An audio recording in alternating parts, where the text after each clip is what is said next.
Welcome to the deep dive. When you think about hip hop legends, there are these relationships that are just foundational, and maybe none more complex or scrutinized than Jay-Z and the Notorious B.I.G. So today, we're really opening the vaults. We're diving deep into the research, the stuff that documents this whole connection. Our mission, really, is to look at these documented cases, and there are like over a dozen of them where Jay-Z referenced or sampled or sometimes straight up used Biggie's lyrics, his flows, especially after Biggie died in 97. And look, this isn't just, music trivia for fans. It really gets to the heart of legacy. The big question, the one that's been debated for literally decades, is kind of simple when you boil it down. Were all these references genuine homage? Paying tribute to his brother, to Brooklyn? Or was it borrowing, what the critics notoriously called biting? We're going to examine the evidence, the strategy, and yeah, Jay-Z's own pretty forceful defense. Yeah, and it's so important to set the stage first before we even get into the specific bars. This whole discussion has to be grounded in the fact that they had a real friendship. It's documented. They worked together. I mean, Brooklyn's finest. Yeah. And sure, they were rivals, but only in that healthy, competitive way. Both aiming to be the best MC, both repping Bed-Stuy. That camaraderie, that's the lens you got to use here. Exactly.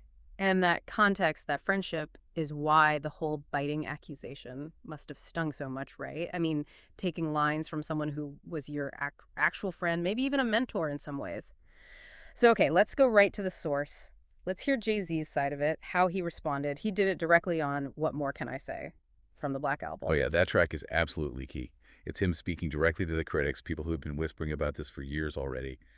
And notice, he doesn't actually deny the similarities. He sort of redefines the intent behind them. His answer was really emphatic. I'm not a biter. I'm a writer for myself and others. And right there, he gives his justification. And that justification is, well, it's everything for his argument, isn't it? He basically says, look, when I use a Biggie line or echo his flow, I'm only bigging up my brother, bigging up my borough. It completely reframes it. It's not theft, it's commemoration. It's a proud public nod to where they both came from. Precisely.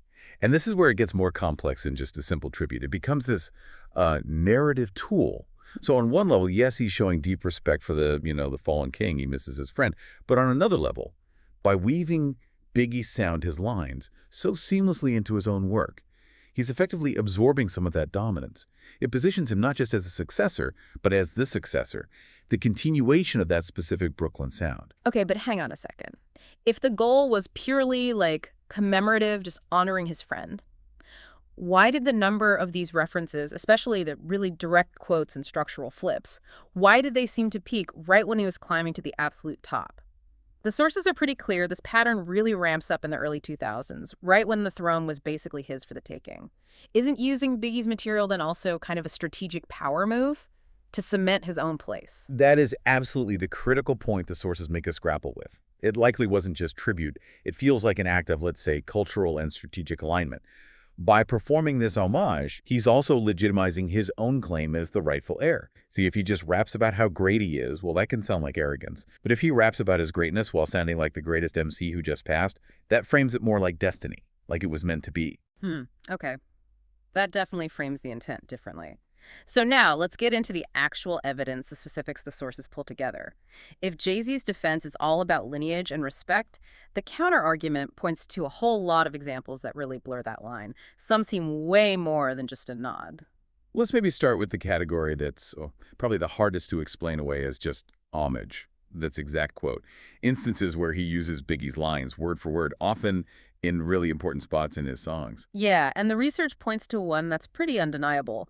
Girls, Girls, Girls, Pete 2, back in 2002. I mean, you gotta kind of appreciate the boldness. Jay ends his second verse using the exact same line Biggie used to end a verse on One More Chance. The one about flights, coordinating schedules. It wasn't a sample buried in the beat. It was a full line delivered straight. Right, and that's borrowing structure too, not just lyrics. He took a punchline that was already famous and just dropped it into his own story. And you see something similar, that direct lift, on Squeeze First, also from 2002. Biggie's line from Hypnotize, Squeeze First, Ask Questions Last. Super iconic, right? Jay takes that whole phrase, that whole concept, and bam, it's half the chorus of his own song. And okay, crucially, the sources point out that Squeeze First, it wasn't just the hypnotize hook flip. It also apparently referenced a line from Biggie's, that darker track, Who Shot Ya Faye. So he's like doubling down within the same sum, almost saturating it with Biggie's vocabulary. That concentration, especially in 2002, it does make the just bigging up my brother explanation feel a little thin sometimes. Exactly. It pushes back on the simplicity of that defense. Now, if the exact quotes are the most overt, maybe the next level down is the flow and cadence borrowing. This is trickier, more technical maybe, but for real hip-hop heads, it can be just as noticeable, maybe even more of an artistic statement. Right, the cadence thing, like on Excuse Me Miss, again, 2002. The sources say he didn't lift the exact words, but he definitely lifted the rhythm, the specific way Biggie delivered his lines on Big Papa. You know that part about seeing ladies who should be rolling with him? For people who really know Biggie's delivery, that rhythmic blueprint, it's unmistakable. And that's a really subtle but maybe more profound way to absorb Olakani's style. Cadence is almost like a fingerprint for an MC. So when Jay does that, he's showing off his technical skill, proving he can adopt the master's rhythm for his own purposes. It's kind of a sonic flex, validating his own abilities by channeling Biggie's. Then there's the opening buzz stuff too, like on I Just Wanna Love You, Give It To Me from 2000. He took Biggie's opening from The World Is Filled, that famous bit about the Remy's in the system, and just tweaked it slightly for his own intro. It's an instant signal, right? Sets a mood, connects his tracks straight back to that Biggie, that Brooklyn sound. Yeah, it's an immediate identifier. But let's not forget the stuff that really does feel like genuine dialogue, showing the friendship was real. Think about Friend or Foe 98 from 1998. Biggie had that line about throwing down ice for the nicest MC. And Jay comes back on his track, where I'm rhyming about passing that ice right back up to B.I.G., even saying he's unbelievable. That doesn't feel like borrowing. That feels like a conversation happening across albums. Right. Respectful. Yeah, almost like a public, on record passing of the torch, or at least acknowledging the torch exists, which kind of leads to that final type of reference, the update, the assertion of current dominance, that iconic Bedford-Stuyvesant reference line. Ah, yes. Where he essentially takes Biggie's legendary "Where Brooklyn At" type declaration, but updates it by swapping Biggie's name out for Hav at the end.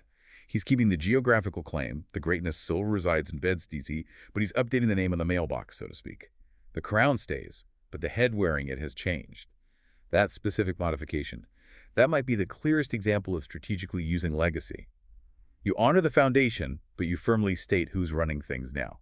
Okay, so if we pull back the lens again, the sources clearly show 2002, especially around the Blueprint 2 album, was the absolute peak for these direct interpolations. Why is that timing so significant? Well, it matters hugely because of the context, the hip-hop climate right then. By 2002, Jay-Z was undeniably a massive star, commercially, critically. But, Biggie's shadow, his ghost, still loomed incredibly large over New York over hip-hop period. So concentrating these references right at that moment, at his commercial peak, it kind of created this opening for criticism. And his rivals were more than happy to jump right in. Right. And this is where the whole infamous Nas beef really flares up, yeah. The sources definitely confirm that this pattern, this perceived borrowing, became prime ammo for anyone taking shots at Jay.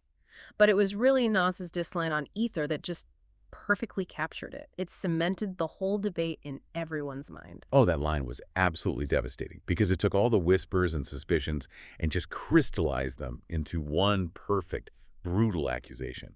It shifted the public narrative for many people from, oh, Jay's paying tribute, straight to, wait, is Jay literally stealing Biggie's blueprint to build his own empire? It flattened all the nuance about lineage and respect into just straight-up lyrical theft. And yet, what's fascinating is how Jay then turned around and almost weaponized Biggie's material against those same rivals. Let's look at that Rain on Top example. This was around the Blueprint era, specifically on the track Takeover, his big diss against Nas and Mobb Deep. He takes that Biggie line about rains on top being shorter than leprechauns, a line maybe about the fleeting nature of fame or life. Yeah, more general observation from Biggie. Right. And Jay applies it directly to Nas's career, basically saying, your reign was short, your time is up. He's taking Biggie's words and repurposing them in this super aggressive competitive context. He's literally using Biggie's authority as a weapon against Nas. And that move, that clever recontextualization, that's where you see the difference between just like simple copying and really strategic appropriation. He's not just quoting. He's taking the weight, the authority of a Biggie line and deploying it on a modern battlefield. Yeah. It's this intellectual power move that basically says, see, even Biggie's wisdom confirms that I'm winning and you're losing. It definitely complicates the simple biting charge when you see how technically skilled and, frankly, how strategically smart the borrowing often was. But, okay, then we see a real shift in how he references Biggie in more recent years, right? The pattern changes. It seems to move away from interpolation and more towards introspection, reflect. Absolutely. Yeah. Post, say, 2010 or so, the direct lifting of lines and flows seems to fade. The references become less about proving he's the heir by sounding like Biggie and more about looking back, commemorating. And this shift, it's perfectly captured in that 2022 verse he did on Pusha T's track, Neck and Wrist. This verse is huge because he finally addresses that massive what-if question that hung over his whole career. What if Biggie had lived? Yeah, that's like the ultimate hip-hop counterfactual history question, isn't it? And Jay tackles it head on. He directly counters those critics who always suggested his own success was somehow dependent on Biggie not being there.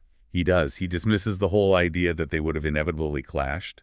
Instead, he brings up the plan for that supergroup, the Commission. Remember that. It was supposed to be him, Biggie, Puffy, Lil Cease, Charlie Baltimore. He's basically saying, look, we weren't destined to fight for the crown. We were going to build a bigger kingdom together. Wow, that paints such a different picture, almost melancholy, thinking about what could have been. And then how does he wrap up that thought on the track? He concludes that verse by basically saying his own success was inevitable, regardless of anything else. The lines are, Hav was going to always be Hav. It was the universe will because Allah said so.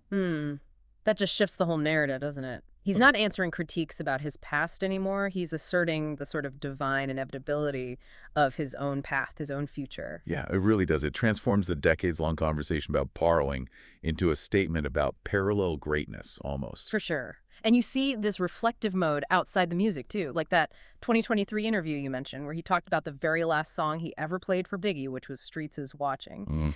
Those personal stories, those moments, they remind you there's a real human connection underneath all the lyrical analysis and debate. Okay, so that really brings us full circle then. The sources, the research, they undeniably prove Jay-Z's career isn't just his own creation in a vacuum. It's been this continuous, really complex dialogue with Biggie's legacy. His brother, from, borrowing opening lines and flight schedules early on to defending his own destiny on wax later, even using Biggie's words against rivals. The evidence shows these references were absolutely intentional, often strategic. So the debate really isn't if Jay-Z used Biggie's lines. The sources confirm that like over a dozen times. The real question that lingers, the one we're kind of left chewing on, is about art, influence, and how history gets written. And that's maybe the provocative thought to leave you, the listener, with.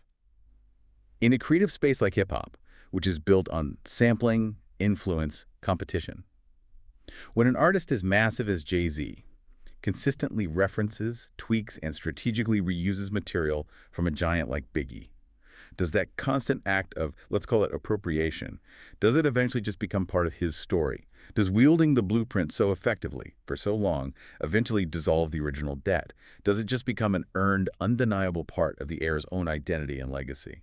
It really makes you think about that line between homage and biting, doesn't it? Especially when the one doing the referencing becomes arguably the most successful rapper of all time. Lots to consider there. Thanks for joining us for this deep dive into Hav's homage. We'll catch you on the next one.